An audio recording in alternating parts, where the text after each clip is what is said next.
Thank you so much for tuning into my show, William Wallace for America. With me today, this next guest I've had on my show a while back, but there's a lot of things that has changed since then that I think you're going to be extremely interested in getting updated information on. But before we get started, I want to thank my sponsors, Bond Arms. I always tell my listeners, please go to call Bond Arms or email them and tell them you heard about the William Wallace show talking about them, and they always have things that you're going to want to add to their collection. And also go to mypillow.com, use that promo code WWFA, and the same at patriotmobile.com/WWFA to get some discounts there with those sponsors that I really appreciate for helping me bring my podcast to you. After this interview with Sam Anthony today on the podcast version, I'm going to have some bonus content with Arizona State Senator Wendy Rogers, and also follow behind that with Reggie Littlejohn for some bonus content on the podcast version only. But let's get started here with Sam Anthony of Your News. Sam Anthony, thank you so much for being on today. I really appreciate it. Bill, good to see you, man. Always good to see you. I appreciate it. I remember meeting you many years ago, and you told me about this little platform that you were starting up. And, that you had already started up actually at the time. And I've seen it grow a whole lot. But what I'm going to kind of, do a little spoiler for people before you get started is that your news platform offers the freedom of speech for everybody, but for most importantly, for the citizen journalist. And I believe that's why it's grown so much. And our listeners are going to get a lot out of this podcast because we're going to go through some news articles in a minute, things that you're covering, talk about your platform, why it's growing so much, why people should listen to it, because I think it's a great source for not only the citizen journalists to put their information out on, but for average people to be able to connect better with information. It's coming from regular people and not just, some high paid person on a channel that has just a few journalists on putting out, content that they have screened and funneled. Sam, would that be a great way to put that and get you started? It would. And just remember, the whole product is all about the local, right? So I do local news too, which is the most important piece, because anybody could do national news, Bill. It's the local content that matters, right? The high school football game, the city council meeting, the school board meeting, stuff like that, which is extremely important to the local communities. And that's what we do, because we all know that the legacy media is going away, but all these little independent newspapers, they're all dying on the vine, if they're even still in existence. So, and the ones that were all, they were all swallowed up by a bigger entity. And now it's just kind of all the same AP stuff. You keyed into something that I think is important to point out is that while your news channel, yournews.com is, and I alluded to being a national, a national platform, which it is, and you talk about the local aspect of it. People can go in and get not only national news, but they can go in and put their zip code, and then everything becomes local to them. Is that correct? Sam, did you hear me? Your internet froze up, I think.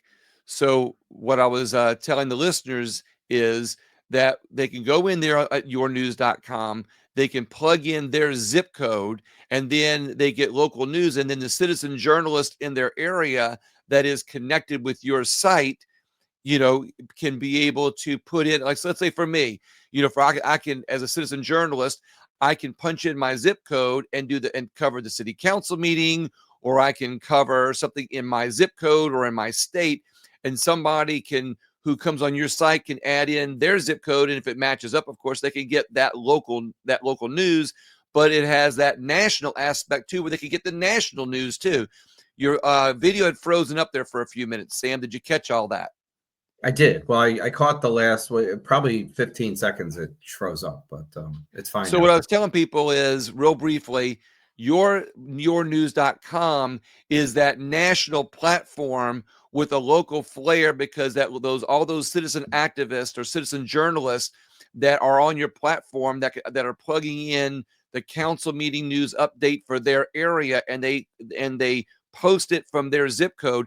Anybody else who comes on your platform that posts those zip codes can get that local news, but at the same time, they can get the national news also. Is that kind of correct? Sure. It's like, the daily newspaper. I'm talking the Chicago Tribune, the Miami Herald, the New York Times, the LA Times. They've always been the 10,000-pound gorilla in any market. And the reason is they were everything to everybody. They had not only the local news, but they had the national news as well, right? Correct. So what we are is the exact replication of the physical world, how that product gets put together, minus all the print and distribution costs, and we allow the public to interact and share in the narrative. In essence, we put the power of the press in the hands of the people where it belongs. And that's what I really like about your platform. Instead of having, people go to, Fox News or Newsmax, or they go to, CNN or whatever other ABC, whatever national news outlet, they only get a handful of journalists that are reporting in a way that they're kind of told to and directed to based on their platform. But you offer the citizen journalist a chance to come on there on your platform and post their own content. And you've got hundreds. I mean, your platform has really grown a lot. I mean, I remember when I signed on to be a citizen journalist on your platform, you had maybe dozens or maybe 100. I don't know. I don't even remember how, but it was a low number. Then you had hundreds, and now you got, you've doubled that number. Is that correct? So you saw it. So we're now like about 3 months ago, we had, I think, a little over 300. Now we're at 607. But all of these news, they're all, people in the media industry. And if you go to LinkedIn Navigator, you type in freelance journalists, Bill, there's almost 500 million people that are calling themselves freelancers, which, really are part of the downsizing of the legacy media. In addition, my focus is not on them. My focus is on the student journalists. And most students are not on LinkedIn. You know that, right? It's for Right. business purposes. However, there's 160 or 70,000 student journalists. So in the last few months, I've probably picked up close to 300 of them, 250 at least. Okay. And the student journalists are now writing the stories. And, the part of the reason I'm doing that, Bill, is because number one, they weren't part of the problem. Number two, these people are passionate about journalism. Now, you've seen all the layoffs. A few weeks ago, CNN laid Right. off 200 people. 2 weeks ago, I think it was Washington Post and some other ones laid off hundreds of people. My point is, do you really think they're going to have a job when they get out of school? Who's hiring? Right. Exactly. And what I like, Nobody. Yeah, well, but not only that. So, people say, oh, they're going out of business because your camera's freezing up a little bit. So they're saying that they're going out of business because of this administration. I know that maybe your answer, but confirm that when you come back on, because I've talked to you before about this. But what's interesting is, and your camera is unfrozen now. So what's interesting is that while a lot of the legacy media seems to be laying off people, and some I guess are blaming, what's going on in politics for that. A lot of it is when it comes down to free speech. And that's what I've always respected about your platform, is that you respect free speech. You respect the free speech rights of the citizen journalist, and that's why your platform is even more welcoming. And we're going to go over some news stories on your platform here in just a second. But what I was saying a few minutes ago, or just about a minute ago, is your platform is reflective of free speech and not what's happening in politics today. Whereas the legacy media is laying off people as somewhat of a reflection of national politics, but also, do you think it's somewhat of a suppression of free speech? I think it's an antiquated product and they're just going the way of the dinosaur. I mean, we used to say, how could they possibly say that? How could they be lying to us, right? Because we know they're lying. And we used to say, well, who the hell's paying them? Well, now we know it was the taxpayers that were paying them. Literally billions of dollars went to the mainstream media to basically become the propaganda arm for the Democratic Party. And now all that's changed. So they don't have the money anymore. USAID is all but over, right? I mean, all that money's been pulled. So they're not going to last long. I mean, all I can tell you is this, Bill, there's always a product that replaces something else. For example, when was the last time you sent a telegraph?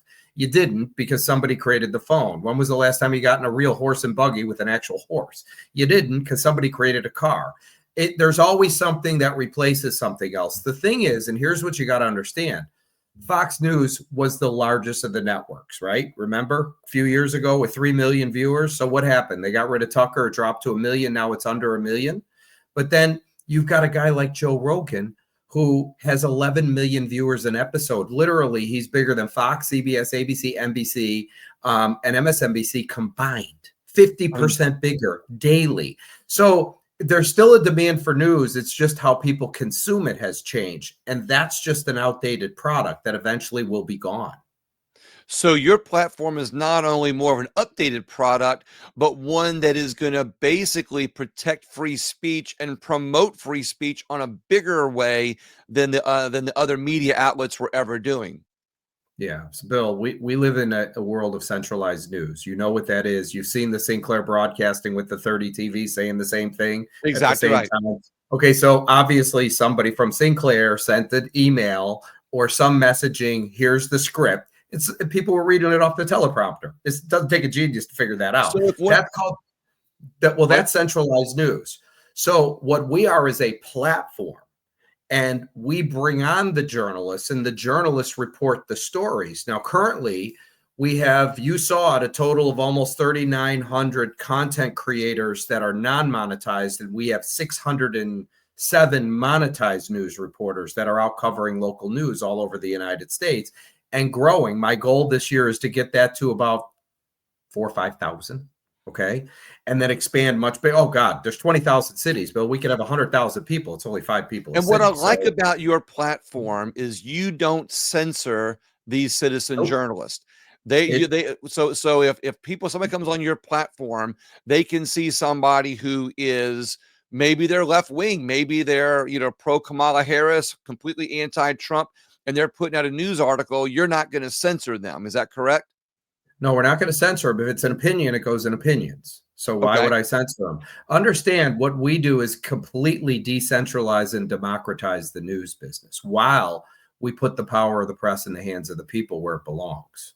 I love this. So you're offering a free speech platform for everybody, regardless, which somebody can come on from wherever they want to go in the world and or the country, we'll say, and enter a zip code in, get the local news, and then they can switch a button, get the national news, and they can kind of pick opinions or facts, and they can kind of really basically customize the news that they want to hear and what they want to pay attention to on your platform.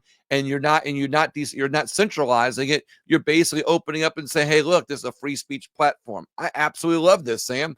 You've really come a long way since you and I have first started talking. I know later we're going to talk a little bit about how big your station's actually going public. And I want to talk about that later on. I want to go into some news articles that are on your site here in just a second. And later we'll tell people how, about what you're doing to go public, which I kind of have an opinion that you may even be bigger than Newsmax one day, and they're just getting ready to go public. Do you share that opinion, Sam?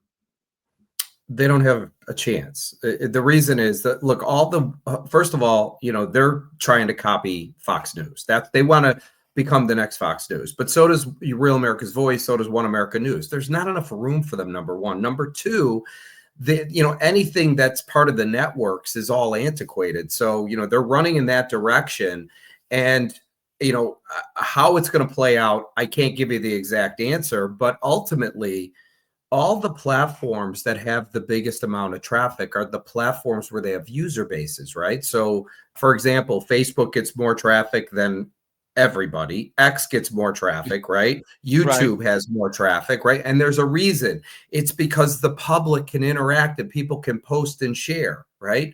What I am is a platform. We can have millions of content creators in just the United States submitting content because we can localize it. So example would be somebody's Little League game is sports news for that city. The high school football game, if you're in New Orleans, is going to be the New Orleans market, which could be 20 counties. If it's the high school, if it's a state story, it runs to the state. If it's regional, it runs up the coast, let's say. And if it's a national news, like the Monday Night Football game, it runs in the sports section nationally. So it's all about distribution of content. So what we are is one big massive aggregator, and we're bringing all the country's information under one umbrella and creating one uniform media. That's it. They're dividing it up by zip codes for the local By people. locale, By city, locale. county, market, state, regional, or Love it. national. Well, let's go Yeah. into some of the national news, and I think this would be interesting too, because what I like about you is you have your own opinions also, and so I want to go through some of these news articles that are at yournews.com for our listeners to kind of catch up on not only what's happening today and this week that's fresh off the press, but also get some of your opinions, and they can kind of see where you're coming from. You've got one here. Trump declares Biden's auto pen sign pardons invalid, demands accountability. Your thoughts? Well, I would agree. I mean, if the president didn't actually sign them and never knew they happened, anybody could have done that, right? Right. So, if Biden didn't do it, who did it? And of course, they're going to be null and void. I mean, it basically was done behind his back. What if he didn't want them signed? But we know what the national news media is going to say. They're going to tell us that Trump's just being a dictator and is going back. And if we allow Trump, and some court is probably going to step in, because if we allow Trump to do this, they're going to say he's going to go back and make null and void every executive order that every Democrat's ever done. We know those narratives from the centralized news, as we were referring to. But what do you think about that? It says here, President Trump denounces clemency actions signed with auto pen. So basically the narrative, or the main thing is that people are getting from this, is that he's going to undo executive orders, but he's only going to do the ones that pertain to the clemency actions signed with the auto pen, and calls them legally and questionably Biden's incompetence. Your thoughts? My thoughts are that it should be done that way. Why don't we just call Biden and ask him if he actually signed these things? Exactly. Okay? I mean, let's get to the bottom of it. And as far as the mainstream media, if you're still listening to mainstream media, you really aren't a critical thinker. Okay, so nobody listening to this show is going to be listening to mainstream media, because their job is to push the agenda of the Democratic Party. So of course they're going to say that. If Trump cured cancer, they would say, well, he's really just trying to kill you. This is his way of doing it. They're not here to, anything he does is bad no matter what. So they're just doing their job. That's what they're paid to do until they go off air. Because they perpetuate the narrative so much and shine the light on the things that he has done that has hurt people's feelings, and they've created the narratives around that so much to be able to highlight nothing but that. There's people who hate him, and they don't even realize why they hate him. They just hate him because the narratives on the centralized news have perpetuated one theme. Is that your thoughts too, Sam? I think they hate him because that's their job to hate him. They get paid to hate him. He's taking their money. If you're talking about the politicians, yeah, he's completely draining the swamp. The first time he got into office, he said he was going to drain the swamp. He didn't. This time, he's taking all their money. If you notice, look up what how much money the average home cost has went down in DC. It's like 130 or 180 grand. It's some huge number, right? It's falling. He's getting rid of them. Yeah. They're all leaving, not the politicians. I'm talking about the lobbyists, the people around it, because there's no money left to get. He's dried it all up. So this is what drains the swamp. So of course, somebody like Nancy Pelosi is going to call the media to say, you need to scream, this is horrible, and here's the reason why. They're probably going, well, that doesn't make any sense. All right, we'll figure something out. Okay, because they obviously know that if you're going to go through and do audits, you have to look at each individual thing. So all they're trying to do is, it's a constitutional crisis. This shouldn't happen. He's stealing your money. You're not going to get your Social Security. You're not going to get your Medicare, your Medicaid. Look, it's all lies. That's all they do. And look, they're supposed to. We've already come to that conclusion. I have to tell you, I'm on a lot of shows, and I get on to look at all, like I have to watch MSNBC and CNN and look at all this stuff because I have to be up to date with everything. But it is so frustrating. I mean, life was a lot better when you tuned them out. Okay. Well, not only that, but when you hear the facts and you hear intertwined with opinions, and you hear and then it's covered, with the sauce of the narrative, of the narrative that sweetens it to their opinion, we'll say. I'm kind of making an analogy here. It is And an then it's opinion. presented to the public. They eat it up in a way, because to them it's delicious because, as I said with this analogy, that's how you make the average American, absorb or consume this stuff daily in a way that helps them perpetuate those narratives. And of course, there's enough people that aren't paying attention that they, like I said, they gobble it up like there's no tomorrow. Bill, do you believe that Elon Musk is stealing people's Social Security? Do you? No, not at all. Okay. Do you believe the people on MSNBC that are telling the public that believe that Elon Musk is taking their They money? eat it up. Okay, wait.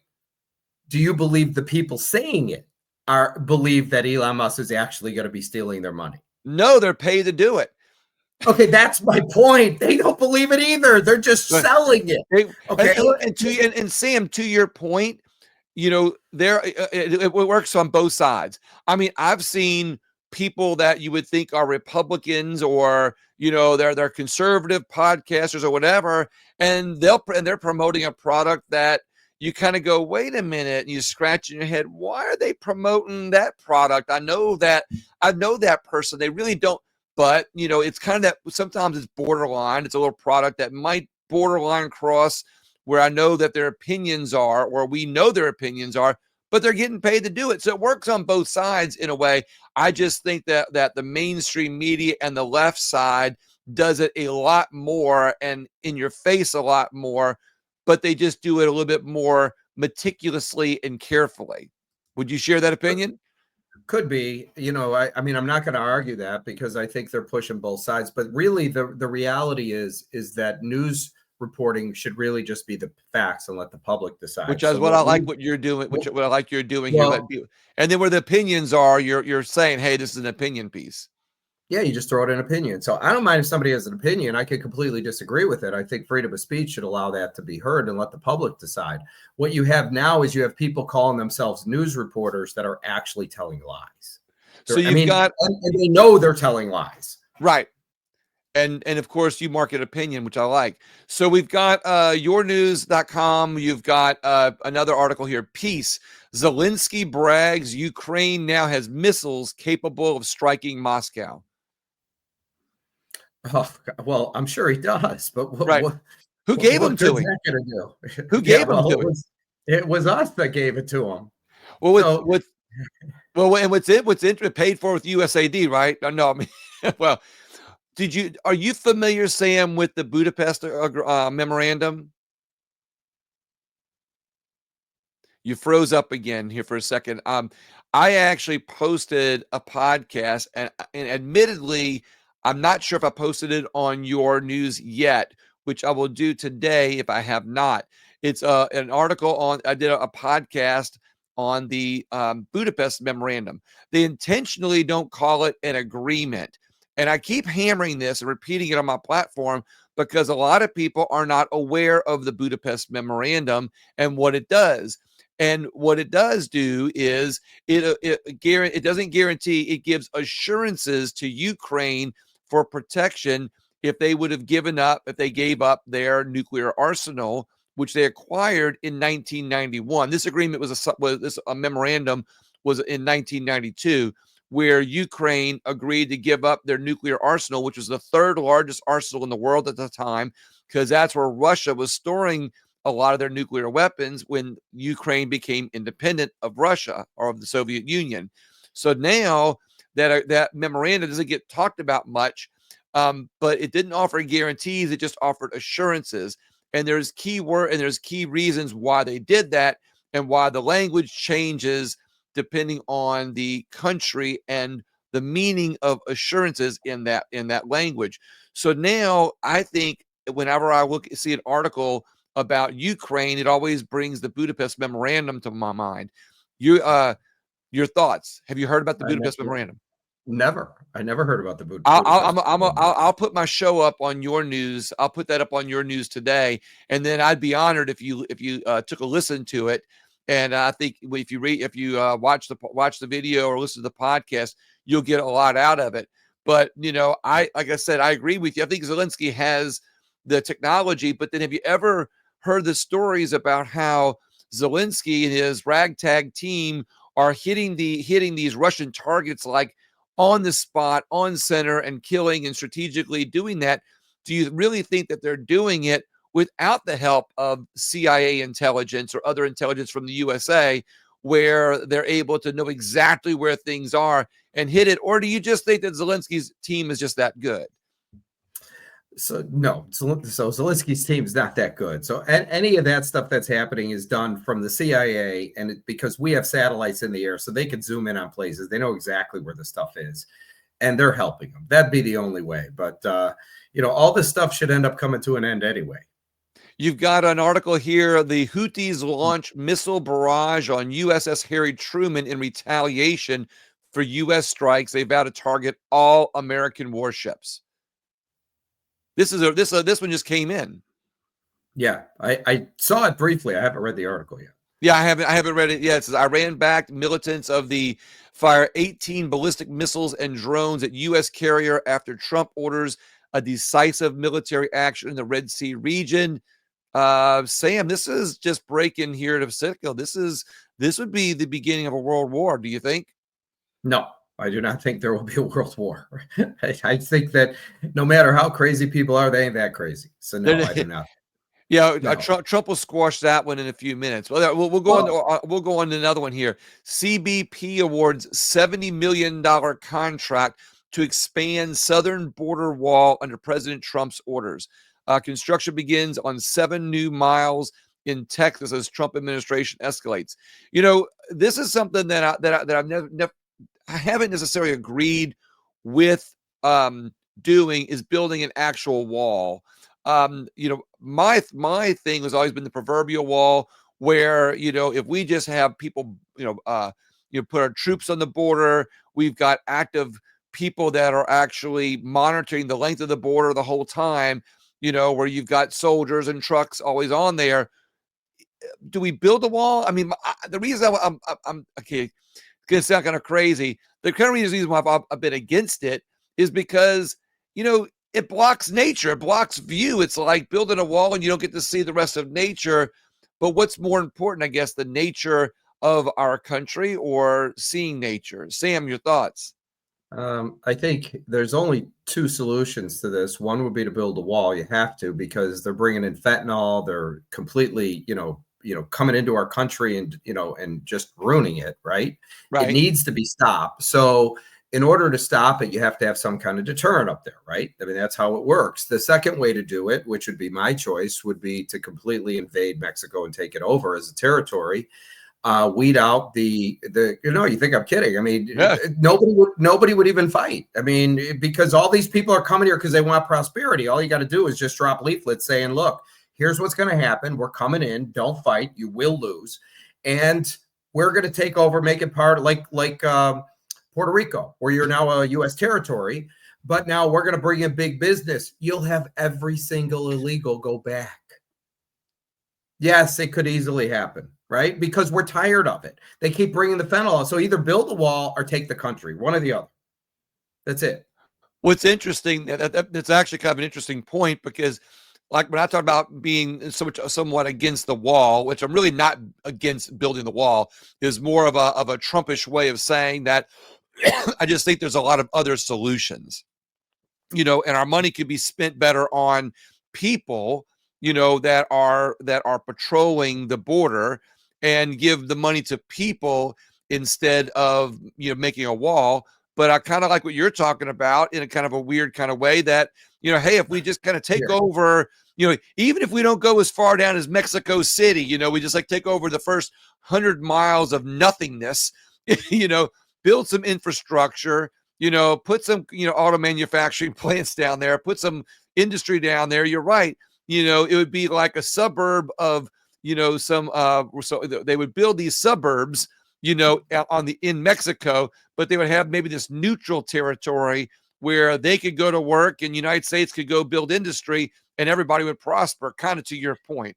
I know but That's too small. You got to take the whole thing. And the reason is, these people live in poverty there, right? I don't know if you know that. Have you ever been down there? Have you ever Oh, seen I've the heard. Yeah, I've shacks that heard they lots of live stories. in? I've never Okay. been to that part of Mexico. The reason they come here is because they're trying to make money so they could send it back to their family. All the money that they make gets sent right back. That's why they live. You got 20 people living in a 2-bedroom house. It's because that, they could all afford it collectively, and most of the money's going back. So, they just want the opportunity to have prosperity like we do. The problem is they have a government that's controlled by the cartels, and it's better to keep the people poor while they rape and pillage, kind of like our government was just doing. That now we're trying to fix this issue. So the only way you're going to be able to do it is to root out their government, get rid of them. It's now ours. And then go root out the cartel, and just like, organized crime, it's just no different than the mob. Get rid of them all, and then bring in big business and start bringing in shopping malls, hotels, and all. And by the way, we're not paying for you're gonna, whatever we spend is going to be taken in natural resources like oil. By the way, it's going to be ours now. And all these people here will all leave. They don't want to be here. That none of them do. They want to be with their families. So do we But all make the money's Mexico? Does Mexico become the 52nd state? I mean, if Canada's no. going to It's be just 51, you don't want these people voting. You just make them a territory. So in Puerto Rico, they can't vote in our elections. but they get representation now. Get representation. You could have them give a representation, but Mexico is going to be controlled by the United States. Look, you have an issue. You want to solve the problem, or do you want them to just remain poor and build a wall and just keep them out? I mean, look, it doesn't matter to me which way it goes, but if you really want to solve the problem properly and get rid of everybody, you won't have to deport anyone. They'll all go. They'll all go. This is interesting, yeah, because if you give them opportunity in their home countries, and then on top of that, you're bringing in new industry down there, so everything becomes new. There's new, all the facilities are new. They're opening up to being able to build, neighborhoods like they have in America because they're safer. Well, They have it'll be an opportunity. economic boom of epic proportion. This is true. Okay.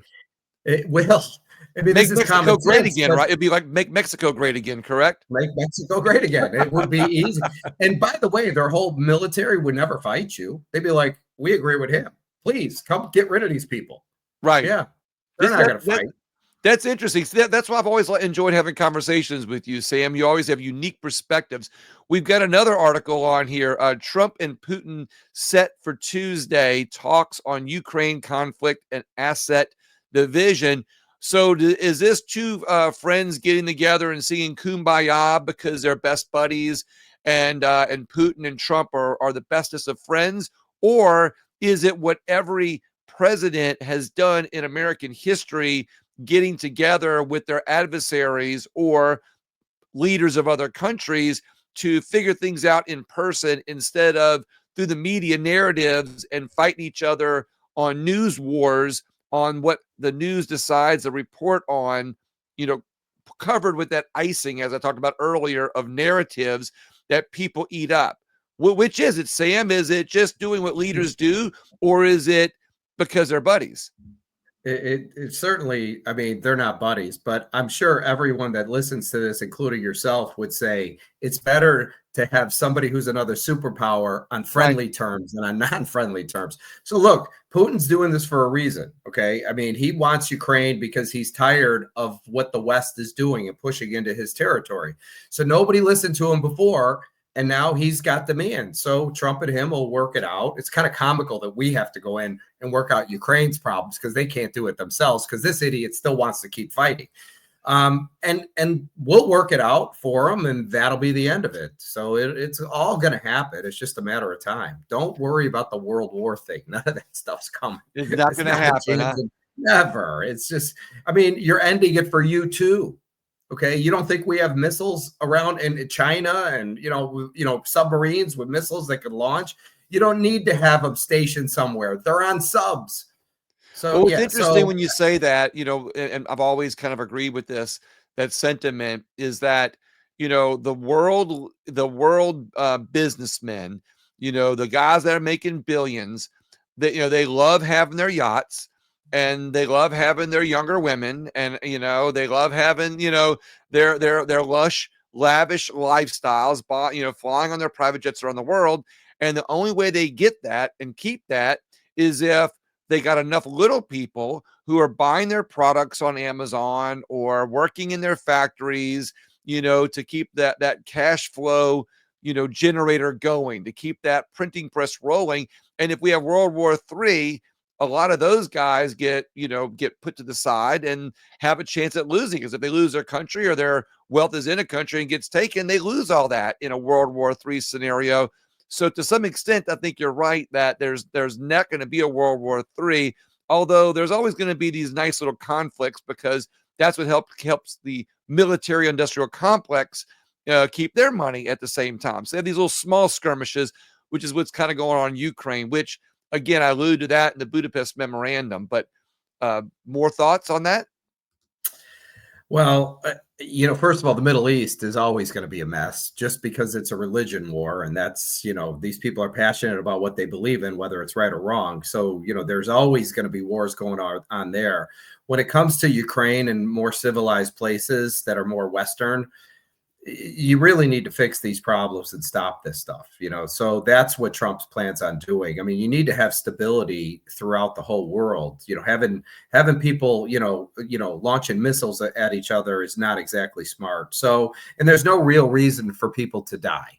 At the end of the day, you're not going to see Zelensky put in any of his kids or putting in any of his family on the front lines. Right. I've seen the videos of his people dragging people out of their homes to go fight the war. Okay.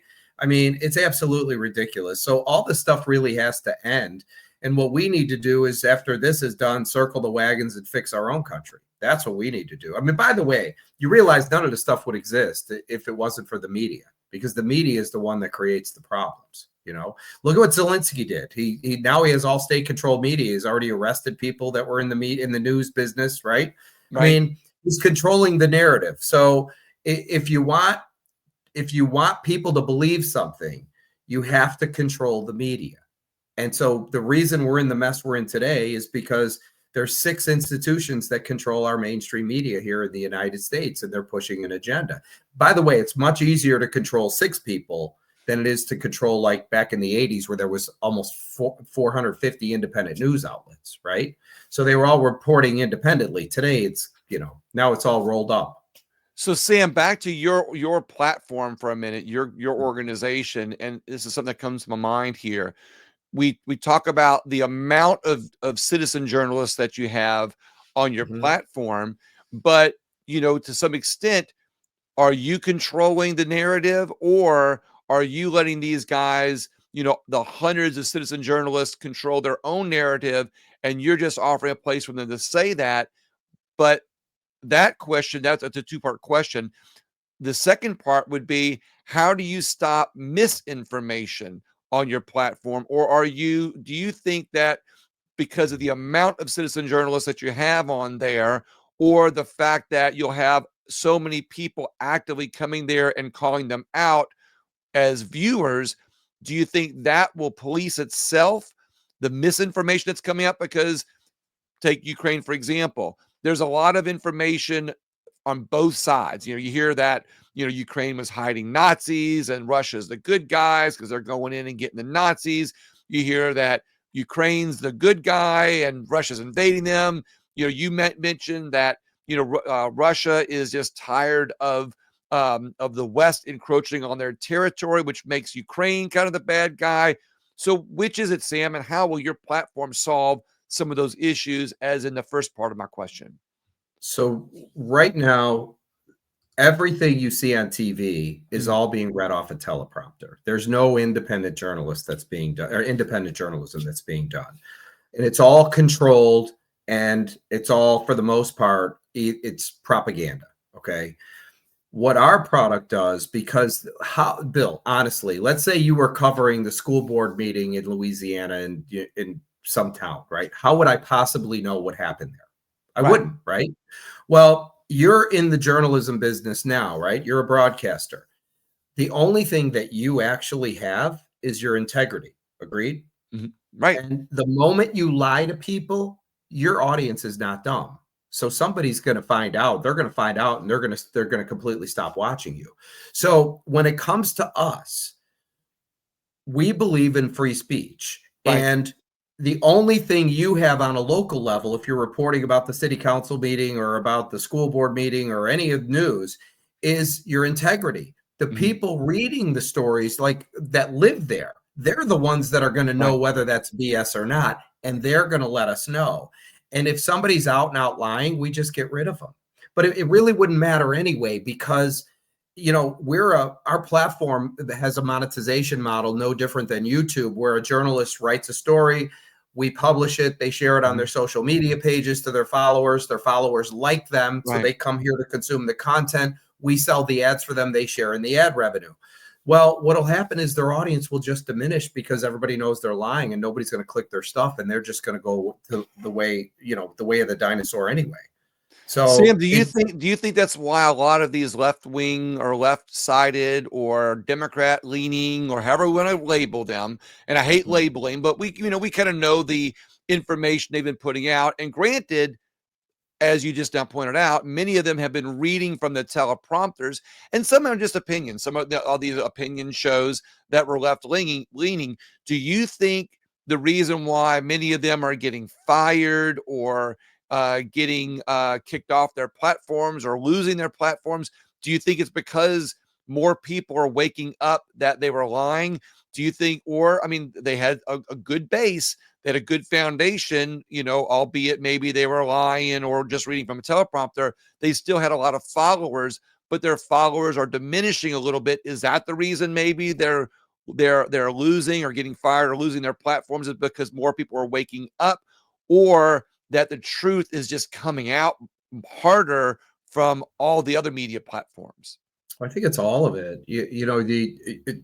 You can only stay stupid for so long. Eventually, you have to wake up. Okay. Right. So at some point in time, people go, so all the shit you've been spewing to me has been nothing more than one big massive lie. And they leave. So if I'm a network like MSNBC and I'm paying somebody 5, 10, 15, 20 million a year, 5 years ago, you had, 1.5 million viewers, and now you're down to 150,000, but I'm still paying you the same money. Right. Well, why? So, it's number one, it's because they're losing audience, but they're losing audience because the audience doesn't buy the BS anymore, or they're dying off. Because Right. remember, the average age of the cable news viewer is 70 years old. The second reason is the networks are going, why am I paying this person that much? And the third reason is they're starting to get sued and they're Mm. winning. Okay, which means that person's a Wow. liability. Okay, Right. because how long can you possibly keep lying to people before all of a sudden the lawsuits come in? I mean, look at Carrie Underwood is suing The View, right, for Right. $80 million. And guess what?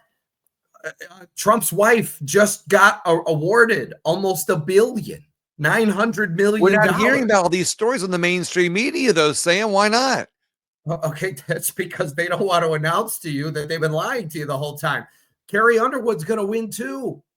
Okay, so the point is there's almost $2 billion that was lost. Now, certainly insurance companies are going to pay for it, but you know what the insurance companies are? They're either going to drop them Or or they're raise the going to rate. say, raise the rates. Yeah, it's going to cost you $2 billion a year because you're just nothing but one big massive liability. All of it is a sinking ship.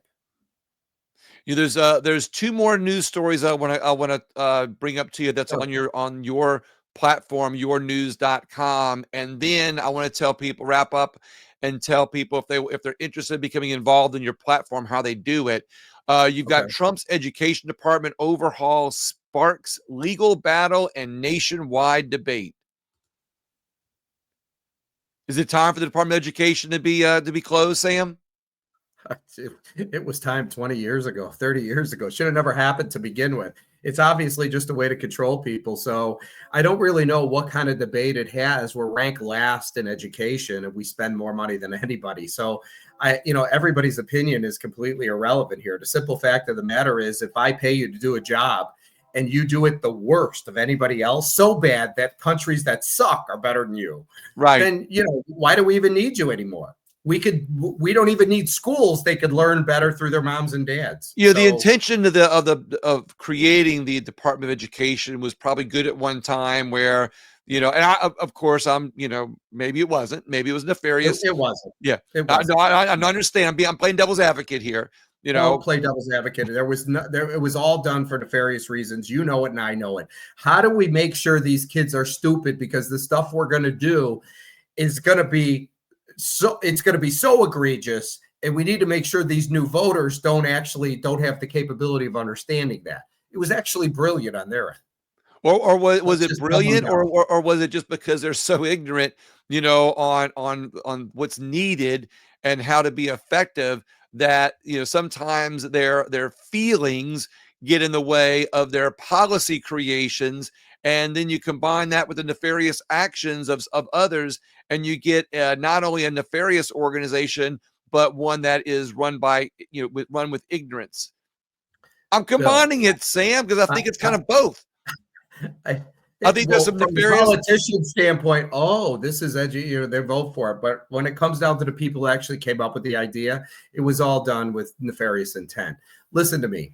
I watched a video for 10 minutes of a guy in New York at a campus going to students, asking them if men could have babies, and 100% of them said yes. Okay. You can't get any Scary. dumber. Yeah. You cannot, there's no amount of dumb. You can't get any dumber. They've hit rock bottom. And Okay. that's in thanks to our Department of Education that Yeah. has funded states with money through policies that say, hey, if you teach this in your schools, you'll get this bucket of money over here.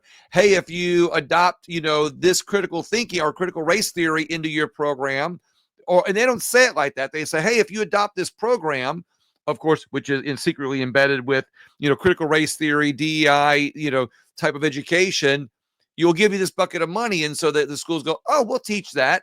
And they don't realize that the books that they're having to purchase have all of that in it.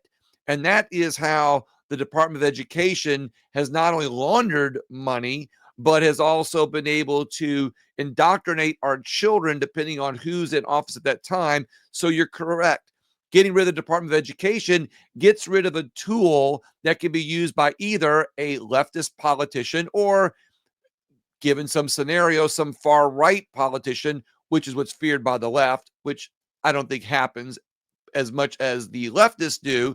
But I'm doing both sides here, not to be devil's advocate, Sam, but Sure, to I get say, it. hey, the left should just be should be just as happy as the right about getting rid of the Department of Education, because if we put education in the hands of the states and the families in those states, we not only educate children better and more efficiently, but we save taxpayers money. Is that correct, Sam? Of course it is. Anytime you eliminate some bureaucracy out of the whole equation and you put it where you have 50 states, let them all teach the kids whatever the hell they want. If New York wants to teach them how to be idiots, go for it. Okay. It doesn't matter. Let the states decide and let the local municipalities decide. That's Here you really go. where it needs to be. Here's a good segue into us wrapping up. The last article I want to bring up here on yournews.com is GOP lawmakers push to add anti-communism curriculum in the U.S. high schools. Legislation seeks to educate students on history and global impact of communism through civic education programs. Sam, is that an example of Republicans trying to use the Department of Education to teach anti-communism, which of course you and I both think would be great? Your thoughts, Sam? Well, I anytime you teach children what's proper, okay, and who decides what's proper really should be just, if you're dealing with history, it should be just the facts, okay? Here's what Exactly. happened in this country. Here's what happened when they became communists. I mean, we are on our way to being a communist country. I always tell people, stop calling them Democrats. They're communists. They're flat out communists. I mean, that whole party name needs to change to Communist Party of America. That's what it is. So should Trump keep the Department of Education for the next few years as a way to indoctrinate students through the Department of Education that communism is bad, that No, the Republican Party is good, and no. and ideas on capitalism and America and everything to help indoctrinate children on the right wing? Of course, I'm being sarcastic here, Sam, but it's for the purpose of a question to be able to get some of your great information out. So of course, look, get the federal government out of as many things as you could possibly get it out of. Just Okay. get it out because it's all bad already. It's all bad. Let somebody else fix the problem. If they don't fix the problem, there's nothing you could do about it, but it's not on a federal level where it's mandated across the country. So you're going to have some states that are going to have higher education and better education than other states, right? It's just how it's going to work. But that's the best thing to do, because now there's no bureaucracy left. They can't launder money. They can't push an agenda. If I live in Florida, if DeSantis wants to push an agenda, that's not my problem. I mean, it's his problem. Let him do it, right? I don't have any kids here in school. But if somebody in North Dakota wants to push an agenda, let them push an agenda. If California, the states are going to do whatever the states want. If you don't like it, leave. It's a state's right. Then leave. Then leave. So wrapping up on this, Sam, what I like about it, the Department of Education, even though I kind of made some silly little analogies and, and hypotheticals, my true feeling is, yes, we need to get rid of the Department of Education now. And I don't believe in indoctrination in any angle, whether it's right or conservative values, where my belief system is, or, especially I don't agree with the left side, but we get rid of the Department of Education. We not only save money, taxpayer money on a national level, but we also help educate children more efficiently and use that savings, if you will, as a way to not only give tax breaks to the United States citizens, but also maybe in ways that can help the states more efficiently with education. Also, back on that wall thing, I wanted to point out something I forgot to bring up before. I'm against building a wall in some places, but I would be for building a wall where it's hard to patrol, so I think there's a combination there. But Sam, I want to wrap up this interview today with how can people be more involved in your platform, not only as citizen journalists, but when the day comes that your company goes public, how can people be able to be more involved? And I want to give you the last few minutes here to be able to tell people about that. And then after your interview, I've got bonus content on the podcast version with Senator Wendy Rogers and Reggie Littlejohn later. Okay. Yeah. Well, what I do at the end of the day, we all know the legacy media is not going to survive. Right. It just isn't. You would say it's for lying. It's not. It's just because it's an antiquated product. It's no different than the Telegraph, not in existence today. It'll be gone. What'll replace it is a hyper-local news platform, most likely global, right? That has a social component where the public can interact and share in the narrative locally. It'll have a monetization model like YouTube, where content creators that are doing this for a living could write a story, share it on their social media pages, and earn a percentage of the ad revenue. And a self-service ad platform where somebody could buy their own ad and target it to one zip code and everywhere in between. What I just told you, there is a 100% chance that will happen. Yeah. Okay. We just happen to be the only players in the space, while the legacy media is laying off literally tens of thousands of people. We're hiring every day. We're bringing on new content creators. This morning I woke up, and this was from last night when I checked, and we brought on 3 new news reporters, right? And so this is how it works. And they come on and they start producing content. And the cool part is, if you're somebody that's always wanted to be a news reporter but could never get a job as it, we have the technology in place that exists today where you could actually become one. Think about it this way. Bill, when was the last time you worked for a network television station as a broadcaster? Don't answer. You never did. Okay. But there's technology out there from YouTube or Rumble. The tech today allows for anybody to be a broadcaster. So somebody could have their own cooking show. They could have their own political show. They could have their own golf show. They could have their own hockey show. It doesn't matter, right? They could talk about food and wine, home and garden. It's irrelevant. Faith. I have people that do faith stuff. They have churches, right? We have a faith section. So all of a sudden you could be your own broadcaster, and the cream rises to the top. It's the same with news. You could take somebody like you, Bill, or some soccer mom that's proactive in the community, and she could become the next local news reporter covering city council meetings and sharing it with the community. What were you going to say? You just put me on the same level as a soccer mom, Sam. You said me or a soccer mom. I don't know. My point is, it's the people. The tech in place today will allow citizen journalists to report the news. And somebody said to me, well, aren't you afraid you're not going to have good quality? I'm like, do you watch mainstream media? Okay. I mean, Right. would you Well, rather have not somebody only tell the you the quality truth? be. Go ahead.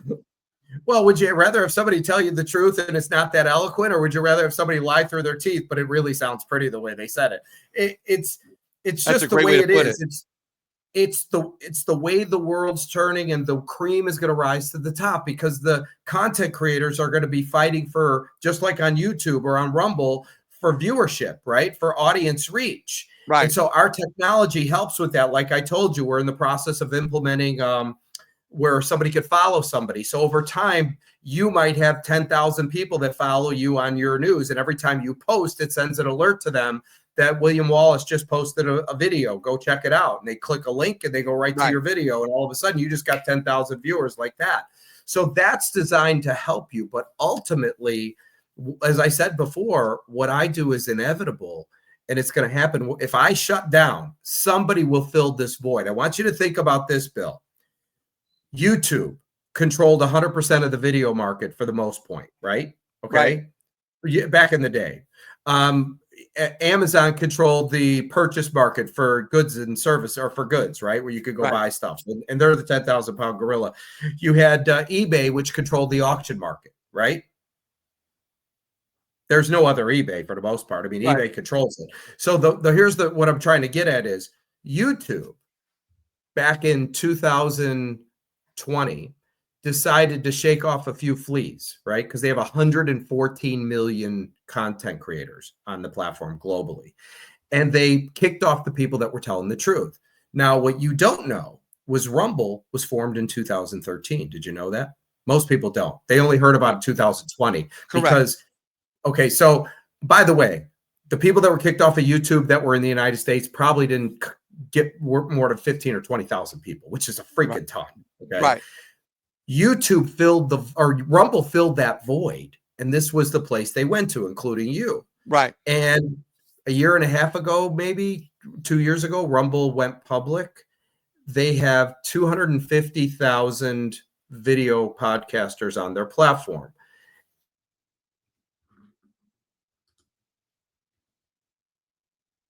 While you're thinking on that answer, I'll let people know that if they go to yournews.com, they're going to see a reflection of everything that you're saying right now, Sam. But most importantly, and I think you bring up a great point, is the shift in what's happening in the market system. Right now, the market is shifting to alternative media sources, and the market is shifting to all these alternative platforms like what you're offering, because the other guys, dominated the market for so long. They dominated the industry, like YouTube dominated videos, eBay dominated auctions and selling. And then once people started looking for better options, they started finding that they needed to go elsewhere to be able to not only exercise their freedom of speech or their purchase power on platforms that were more not only user friendly but people friendly. Sam, I want to thank you so much for being on the show today. I really appreciate your time. I appreciate that that you spent this time with me today, Sam. You And got it. yeah, well, I want to. I was wrapping up what you were saying with your platform, but I do want to give you the chance to talk about the investment for just a second. If somebody wants to invest, is there an opportunity for investors Yeah. to be able to get on your platform, which you believe is be bigger than Newsmax and YouTube and all those other platforms that were the leaders in the shift of the market that went to Rumble and other platforms like what you're creating for news sources. Sam, your thoughts? You're wrapping up here. There's 500,000 people on LinkedIn that call themselves freelance journalists. There's almost 200,000 student journalists. And, as we said before, students don't really go on LinkedIn. So there's almost a couple 100,000 of them. So the marketplace here is massive. And the void I feel is huge because the layoffs just keep coming. And like I said to you before, Bill, where do you think these students are going to get a job when they get out of school? They're not, because nobody's hiring. So it'll be a platform that's hyper local that has a monetization model. This is where everything's heading. right? Because that's how advertising works now. It's all performance based. So if your article gets no views, why should I pay you anything? Right. That's just how it works. So what we're doing is something called an equity crowdfund. And by the way, my background is capital raising. Normally, when you sell private placements, you go to institutional players, extreme high net worth, basically 1% of the population. They Right. call them accredited investors. What equity crowdfunds allow is for everybody to participate. It's actually kind of brilliant. It limits you to what you can spend when you fill out the subscription agreement. We're doing ours through Issuance Express, which is owned through North Capital Partners. So Right. it's an actual brokered firm that's doing this. But you could actually make an investment in the company and buy stock. Whereas, not for nothing, Bill, do you ever get a call from Silicon Valley saying, look, Bill, we got this thing called Amazon or Netflix or eBay or Google that we're going to be taking public. We're doing a capital raise for $1 or $2. Do you want to buy Right. some stock? I already know the answer. You couldn't do it. Well, with equity crowdfunds, everybody can participate. So my normal way of doing this would be to go to the institutional players, the private equity firms and the, family offices and the hedge funds that make investments and stuff like this, because they're the ones looking for deals. But like everybody tells me, everybody is all upset because BlackRock and Vanguard control everything. And everybody knows Public Square. They went public, and look it up. 38% of Public Square is owned by Vanguard because they have all the money. So we decided not to go that route. We actually decided to raise capital via the public. So this movement is actually funded by we the people. So we're doing an equity crowdfund. So for those of you that will be interested in this, if you go to yournews.com, scroll down to the bottom of the page, there's something down there that says invest. When you click it, it takes you to Issuance Express, which is not my product. It's owned by a brokerage firm. So we had to go through 7 months of scrutiny for that, background checks, audits, all that, in order for a brokerage firm to put their name on something, you have to pass all kinds of sniff tests to get in there. So now we have a brokerage firm behind us. Also, if you'd like to become a citizen journalist and go out and report local news, there's become a citizen journalist there. You could fill out the application. So it's pretty simple. Sam, what I find amazing about your platform is that not only, and we talked about this throughout, are you offering the citizen journalist a platform, the average person a platform. If they want to focus locally, they can focus locally, or like me, I focus nationally.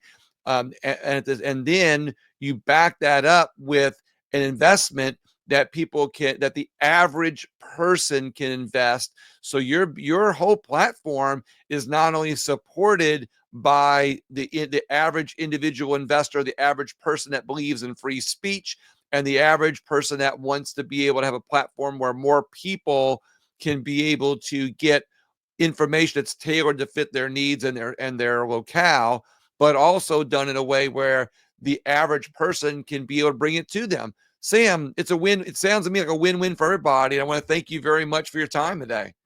Yeah, you're very welcome. Glad to be here, Bill. Always good to be on your show. Awesome. Sam, thank you so much. Hang on one second while I wrap up. And I want to thank everybody for listening. But most importantly, I want to thank everybody in the podcast for staying tuned, because up next, I'm going to have some bonus content with Arizona State Senator Wendy Rogers. And after that, some bonus content from Reggie Littlejohn. And I think you'll be interested in that. And also, please, I'd be grateful if you not only visited my sponsors, Bond Arms, My Pillow, Patriot Mobile. Go to my website, williamwallace.net. You'll see my other sponsors. And please share the interview, and stay tuned here up next for some bonus content right immediately.